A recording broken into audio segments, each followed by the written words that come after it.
आज के इस वीडियो में हम लोग देखेंगे कि वीडियो क्या है और वीडियो कैसे बन सकते हैं।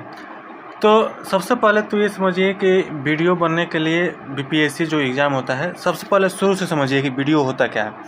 तो ये पीडीएफ तैयार करके लाए हैं। वीडियो होता है ब्लॉक डेवलपमेंट ऑफिसर, जैसे कि एक होता जाएगा वीडियो भी, याद रखिएगा VDO, जो विलेज डेवलपमेंट ऑफिसर होता है, जो गांव का डेवलपमेंट होता है। और ब्लॉक में एक मतलब 10-12 गांव मिलकर एक ब्लॉक हो जाता है। तो ब्लॉक के लेवल पर देखने वालों को वीडियो बोलते हैं। तो ये भी बढ़िया मतलब ए ग्रेड का जॉब है। मतलब जॉब तो सब बढ़िया है, लेकिन ये बढ़िया है। अब देखिए इसमें क्या होता है। सबसे पहले समझिए कि ये ब्लॉक लेवल पर डेवलपमेंट का काम देखता है। ठीक है, इसका काम क्या होता है कि ब्लॉक लेवल पर डेवलपमेंट का काम देखता है। ये पोस्ट जो है वो बीपीएससी ही निकालता है। कौन निकालता है? बीपीएससी। देखिए बीपीएससी स्टेट लेवल का एग्ज़ाम है। तो स्टेट लेवल का जितना भी एग्ज़ाम होता है, जैसे बिहार का बीपीएससी हो गया, पीसीएस हो गया, उत्तर प्रदेश का, मतलब जितना भी हो गया, वो क्या करेगा कि उसी स्टेट में कोई ना कोई ऑफिसर बनाएगा। जैसे कि मान लीजिए बीपीएससी का एग्ज़ाम दिए तो एसडीएम, एसडीओ, जितना भी इस लेवल का होता है वो सब बीपीएससी का काम होता है। अब देखिए वीडियो का काम क्या होता है, तो गांव का डेवलपमेंट, ब्लॉक का डेवलपमेंट, सरकारी योजना को लागू करना, लोगों की समस्याओं को सॉल्व करना। काम तो देखिए ऑफिसर का काम क्या है कि कोई भी समस्या हो उसको सॉल्व करना। अब आगे आते हैं कि वीडियो बनने के लिए कौन सा एग्ज़ाम देना होता है। तो सबसे पहले बीपीएससी हम बता दिए हैं आपको कि बीपीएससी का एग्ज़ाम देना पड़ेगा। अब क्या होगा कि यही एक बीपीएससी ही एग्ज़ाम है जिससे आप एसडीएम बन सकते हैं, डीएसपी बन सकते हैं, वीडियो बन सकते हैं, दरोगा बन सकते हैं। अब तो टीचर में भी बीपीएससी हो गया है। तो बीपीएससी का अगर एक बार तैयारी कर लिए जमकर, अगर आप 12th क्लास पास कर गए हैं, ग्रेजुएशन में नाम लिखवा लिए हैं, तो अभी से ही तैयारी स्टार्ट कर दीजिए। अभी से अगर तैयारी आप स्टार्ट कर दीजिएगा तो क्या होगा कि अभी से मतलब 1 साल कम से कम बीपीएससी में देना होता है। अगर 1 साल बढ़िया से मन लगा कर दे दिए तो बीपीएससी का एग्ज़ाम क्वालिफाई आप कर लीजिएगा। प्रीलिम्स होता है, मेंस होता है, इंटरव्यू होता है, प्रोसेस होता है यही। अब आगे समझते हैं कि इसका क्वालिफिकेशन क्या है। ठीक है, देखिए बनने का तो आपके ऊपर है, डिपेंड करता है कि आप क्या बनना चाहते हैं, लेकिन उससे भी ज़्यादा डिपेंड ये करता है कि आप तैयारी किस लेवल का करते हैं। मान लीजिए क्वालिफिकेशन हो गया, तो वीडियो बनने के लिए कम से कम क्या चाहिए? ग्रेजुएशन चाहिए। 12th के बाद डायरेक्ट नहीं होता है, कम से कम बीए किए हों, मतलब ग्रेजुएशन कोई भी किए हैं, बीए, बीकॉम, ठीक है, बीएससी या फिर बीसीए, बीटेक, कोई भी आप ग्रेजुएशन लेवल का डिग्री लिए हैं। इसको जूम कर देते हैं थोड़ा सा। ठीक है, पहले ग्रेजुएशन ज़रूरी है। अब देखिए एज लिमिट अगर देखिएगा तो 21 से 37 साल। अगर आप ग्रेजुएशन कर रहे हैं या फिर कर चुके हैं तो आपका एज 21 प्लस ही होगा। हो सकता है 21 प्लस ना हो, 19 हो, 20 हो, कुछ भी हो, लेकिन इसमें 21 प्लस चाहिए एज। ठीक है, 21 से लेकर 37 साल। ओबीसी में छूट मिलता है 3 साल का, 5 साल का छूट मिलता है एससी एसटी में।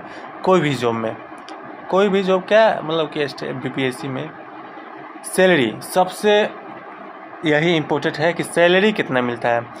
तो देखिए सैलरी तो यूपीएससी का भी अगर एग्ज़ाम दीजिएगा, शुरुआत अगर मिलेगा तो अगर आईएएस भी बनिएगा तो शुरुआत में आपको 56,000 मिलता है। ठीक है, मतलब ये हम शुरुआत फर्स्ट टाइम बता रहे हैं। और इसमें भी 50,000 से स्टार्ट होता है, 50,000 से 80,000 तक। देखिए अभी जितना पेमेंट मिल रहा है वो अभी 7th पे कमीशन, आप समझिए, आपको बाद में समझा देंगे कि 7th पे क्या होता है, 8th पे क्या होगा।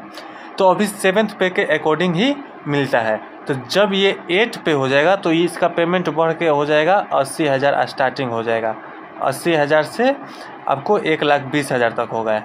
ठीक है, तो 8 पे अब सुविधा क्या मिलता है कि एक गवर्नमेंट का हाउस मिलता है, मतलब एक सरकारी आवास मिलेगा, अलाउंस मिलेगा, रेस्पेक्ट रहेगा, पावर रहेगा, पूरा एकदम भोकाल बनाए रखिएगा। भोकाल ये सब जो होता है ये सब भोकाल ही होता है। आपको स्पेशल कार मतलब ये एक अलग अलग लेवल का, जितना भी ऑफिसर ग्रेड का जॉब होता है वो अलग लेवल का एकदम होता है। उसमें आप फिर कोई भी दिक्कत नहीं होता है। अब सिलेक्शन इसका कैसे होता है, ठीक है, समझने के लिए सब समझ लेता है कि इसका बेनिफिट क्या है, ये इसका क्या है, लेकिन सबसे पहले ये समझना होता है कि इसका सिलेक्शन का प्रोसेस क्या होता है। तो हम बताएं आपको कि प्रीलिम्स होता है, मेंस होता है, इंटरव्यू होता है, ठीक है। प्रीलिम्स में ऑब्जेक्टिव होता है, यानी कि केवल एमसीक्यू रहेगा, ठीक है, एमसीक्यू रहेगा। रिटन में आपको लिखना रहता है। तो ये आपको हम पिछले वीडियो में बताए हैं कि बीपीएससी क्या है, उसमें भी बताए हैं वीडियो, या फिर आपको फिर से बता देंगे कभी किसी दूसरे वीडियो में, ठीक है। अब ये समझिए इसका स्ट्रेटेजी क्या है, कैसे निकलेगा, क्वालिफाई होगा। अब फाइनल सिलेक्शन देखिए, सबसे इम्पोर्टेंट बात होता है कि फाइनल सिलेक्शन जो होता है वो मेंस पर डिपेंड करता है और इंटरव्यू में। प्रीलिम्स जो होता है, प्रीलिम्स जिसको शॉर्ट फॉर्म में प्री बोला जाता है, ये केवल क्वालिफाई नेचर का होता है। मतलब इसको इससे नहीं होता है कि अगर मैट्रिक का एग्ज़ाम दिए हैं, यानी कि 9th आपको 8 9 मतलब कि 9 से नीचे सब क्लास पढ़े होंगे तब 10th का डायरेक्ट के बाद 10th का एग्ज़ाम नहीं दे दीजिएगा। तो वो सही है कि मेंस में बैठने के लिए प्रीलिम्स में बैठना पड़ेगा, ठीक है। तो वही बात है। सिलेबस क्या है, सिलेबस तो सिंपल है, जैसे कि सिंपल कहने का मतलब कि वही जो है 6 से 12 क्लास का जितना भी सब्जेक्ट है, टोटल सब्जेक्ट है। काहे अब पूछिएगा कि काहे 6 से 12, ये तो ग्रेजुएशन लेवल का है।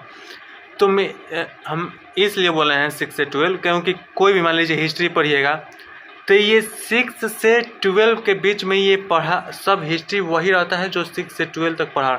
इसीलिए एनसीईआरटी का बुक 6 से 12 तक लिया जाता है रिवीजन के लिए, ठीक है।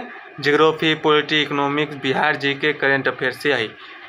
करंट अफेयर्स में आपको क्या पूछता है, तो करंट अफेयर्स में जीके प्लस में सीए करंट अफेयर्स, यही केवल 150 क्वेश्चन पूछता है, ठीक है। आगे आते हैं। अब देखिए, सबसे पहले हम सबसे ज़्यादा टारगेट करते हैं 12th वाले बच्चे को। 12th वाले बच्चे को इसलिए हम टारगेट करते हैं, इसलिए नहीं क्योंकि 12th वाले अभी नए नए हैं, इसलिए नहीं। 12th वाले को इसलिए करते हैं क्योंकि जो अभी 12th पास करके आया है उसके पास रास्ता खुला रहता है कि वो क्या करे, या तो करेगा गवर्नमेंट जॉब। देखिए, बहुत सारे बच्चे जो होते हैं गवर्नमेंट जॉब इसलिए करते हैं क्योंकि मजबूरी रहता है, उनके पास पैसा ज़्यादा नहीं रहता है कि वो जाके किसी प्राइवेट कॉलेज में एडमिशन करवा ले, बीटेक कर ले, या फिर कोई भी बढ़िया डिग्री ले ले। इसलिए करते हैं, बहुत सारे मजबूरी में करते हैं, बहुत सारे इसलिए करते हैं, मतलब मैक्सिमम इसलिए करते हैं, और मिनिमम इसलिए करते हैं क्योंकि उनको गवर्नमेंट जॉब निकालना रहता है। उनके आसपास माहौल बना है गवर्नमेंट जॉब का, ऐड सरकारी नौकरी, भोकाली जॉब है, इसलिए, ठीक है। तो 12th के बाद आपको बहुत आसानी पड़ेगा, ठीक है। ग्रेजुएशन सबसे पहले कि अगर 12th के बाद स्टेप बाई स्टेप समझिए। सबसे पहले ग्रेजुएशन को चूज कीजिए, कोई भी ग्रेजुएशन, बीए, बीकॉम, बीसीए, मतलब कोई भी एक ले लीजिए, ठीक है। एनसीईआरटी को 6 से लेकर 12 तक चैप्टर, 6 से लेकर 12 क्लास तक पूरा एकदम मतलब अच्छा से पढ़ लीजिए, ठीक है। ये स्टेप बाई स्टेप बता रहे हैं, ठीक है। फिर करंट अफेयर्स डेली का पढ़िए, ये नहीं कि 1 महीना का करंट अफेयर्स पढ़ लिए और बाकी सब हो गया ना, ये नहीं है। ये एसएससी का एग्ज़ाम नहीं है, चाहे कोई और दूसरा नहीं है, इसको मतलब डीपली पढ़ना पड़ता है, ठीक है। क्योंकि करंट अफेयर्स में भी देता है तो बढ़िया बढ़िया क्वेश्चन देता है, ये नहीं कि एकदम इजी दे देगा आपको खुश करने के लिए ना। स्टेप 3 तक हो गया था। स्टेप 4 में समझिए कि आंसर राइटिंग का प्रैक्टिस अगर अभी स्टार्ट कर देते हैं तो बढ़िया है, ठीक है। क्योंकि राइटिंग जो होता है वही मायने रहता है, क्योंकि ये मेंस में जो है ये इसी का काम रहता है, मेंस में इसी का काम रहता है। मॉक टेस्ट पे ध्यान दीजिए, मॉक टेस्ट पे ध्यान दीजिए। अब आते हैं कि स्ट्रेटेजी क्या होना चाहिए। तो सबसे पहले कि डेली रूटीन में हम लोग को, हम ये नहीं बता रहे हैं कि 6 से 7, अगर हम बता देंगे कि 6 से 7 आप ये पढ़िए, 7 से 8 ये पढ़िए, तो ये कभी फॉलो नहीं होता है। ये जो करता है ये सबसे गलत काम करता है कि 6 से 7 लिख के टांग देगा एगो अपने टेबल के आगे, फॉलो तो होता ही नहीं है। उसको तो हम मतलब ना के बराबर समझते हैं, फॉलो ही नहीं होगा, वो चाहे आप कुछ भी हो।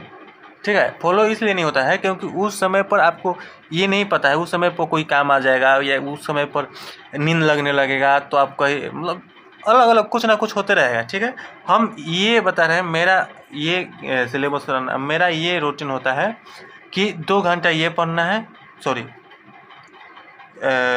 2 घंटा जीएस पढ़ना है, 2 घंटा एनसीईआरटी पढ़ना है, 1 घंटा प्रैक्टिस करना है, 5 आवर्स। ठीक है, 5 आवर्स। अगर आपको मन है, देखिए ये तो मतलब अगर अभी से पढ़ रहे हैं 5 घंटा, तो ये समझिए कि 1 साल आपके लिए बहुत ज़्यादा है। अगर आपके पास समय कम है या फिर आप जल्दी चाहते हैं तैयार करना, या फिर आप ज़्यादा पढ़ने वाले हैं, या आप ज़्यादा आपका माइंड में ज़्यादा मतलब कैप्चर कर सकता है, तो आप 8 घंटा बढ़िया से एकदम 8 घंटा बढ़िया से एकदम पढ़ते रहिए। अब 8 घंटे में क्या करना है कि रिवीजन करते जाइए, कभी कभी रिवीजन कीजिए। ठीक है, प्रीलिम्स का अलग देखिए, मेंस का अलग देखिए, कभी कभी हो जाए तो इंटरव्यू का भी कुछ कुछ समझते रहिए, तो ये हो जाता है। ठीक है, ज़रूरी चीज़ क्या है कि जब सबसे ज़रूरी जो है वो है प्रीवियस ईयर को एनालाइज करना। एक बार कोई भी एग्ज़ाम, देखिए यही नहीं बोल रहे हैं कि केवल इसी एग्ज़ाम के लिए, अगर कोई भी एग्ज़ाम में आप बैठ रहे हैं तो सबसे पहले उसका प्रीवियस ईयर देखें। प्रीवियस ईयर देखिएगा तो आप भाप लीजिएगा उस एग्ज़ाम को। जैसे मान लीजिए कि समुंदर है, तो समुंदर में कूदने से पहले समुंदर का गहराई को नाप लीजिए। अब तो समुंदर का गहराई तो आप नाप नहीं सकते हैं, तो आप ये देख सकते हैं कि इससे पहले नाव डूबा है, तो इसमें कितना नाव डूबा है, कितना अंत तक डूबा, कितना नीचे तक डूबा है। ठीक है, तो ऐसे नाप सकते हैं। या फिर इसमें हाथी तो क्या डूबिए जाएगा, मान लीजिए नदी का गहराई नापना है, तो या फिर तालाब का गहराई नापना है, तो आप एक बांस डाल के देख लीजिएगा, कुछ डाल के देख लीजिएगा ताकि कितना तक पानी आ रहा है, तो ऐसे अंदाज़ा लग जाएगा। तो उसी तरह प्रीवियस ईयर से भांप लीजिएगा कि कितना लेवल है, क्या लेवल है, तो क्या लेवल है तुम्हारा। रिवीजन तो बहुत ज़रूरी होता है। क्या है कि खाली पढ़ने से कुछ नहीं होगा, खाली हम दिन भर डेली कुछ ना कुछ पढ़ रहे हैं। ठीक है, आप पटना में जाइएगा ना, आप पटना में, तो हम मैक्सिमम लड़का लोग का यही गलती देखते हैं कि वो क्या गलती करता है, खाली पढ़ते रहेगा। वो इतना पढ़ता है, कभी कभी इतना पढ़ लेता है, ऑटोमेटिक अपने में से बात करने लगता है। ठीक है, बाहर निकलेगा कुछ बतियाते रहेगा, अब पता ना कोई नहीं रहेगा, अपने में बात करते रहता है। तो ये गलत हम इसलिए मानते हैं क्योंकि रिवीजन ज़रूरी है, प्रीवियस ईयर ज़रूरी है। लड़का सब खाने पढ़ते रहेगा, मॉक टेस्ट देते रहेगा, एनालिसिस करेगा नहीं। और सबसे ज़रूरी बात है कंसिस्टेंसी। ये नहीं रहेगा बाबू तो कोई ना कुछ हो ही नहीं सकता है। तो कंसिस्टेंसी मतलब कि लगातार। ठीक है, तो यही है, 3 गो यही तरीका है कि प्रीवियस ईयर, रिवीजन, कंसिस्टेंसी, ये एकदम इम्पोर्टेंट है।